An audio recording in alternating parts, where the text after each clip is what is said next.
माकूम प्रयागराज में आप सभी साथियों को बता देता हूँ, आज जो भगदड़ हुई उस भगदड़ के टाइम हम वहीं थे मौके पर और भीड़ में लाइन में लगे हुए थे।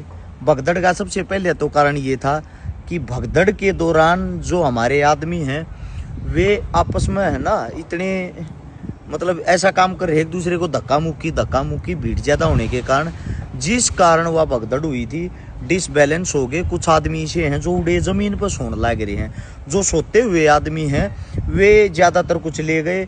हमारे सामने कम से कम 50 एम्बुलेंस वहाँ पर आई थी और 50 एम्बुलेंसों के अंदर कितने आदमियों को वहाँ से उठा के लेके गए थे इसका आंकड़ा मैं आपको पूरे तरीके से तो नहीं बता सकता, लेकिन लमसम संख्या उस टाइम पर पुलिस वाले जो वहाँ खड़े थे वो बता रहे थे कि 85 आदमी घायल हुए हैं। अब टीवी वाले क्या दिखा रहे हैं क्या नहीं ये मुझे पता नहीं।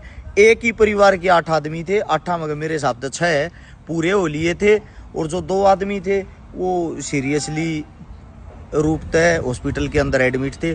बाकी एक अच्छी चीज़ ये थी जैसे ही ये हादसा हुआ, हादसा होने के दौरान इतनी भीड़ होते हुए करोड़ों आदमी वहाँ होते हुए 10 मिनट के अंदर वहाँ एम्बुलेंस आ ली थी, एम्बुलेंसों की सुविधाएं थी और एम्बुलेंस तुरंत सभी को घायलों को उठा के तुरंत हॉस्पिटल में पहुंचा दिया गया था। ये व्यवस्था बड़ी अच्छी थी, लेकिन अव्यवस्था अगर कोई फैली है तो उसका कारण आप और हम सब लोग हैं, क्योंकि हमारे अंदर शांति नहीं है। एक दूसरे को जो धक्का मुक्की करते हैं उसके कारण ये सारा का सारा मामला खराब हुआ।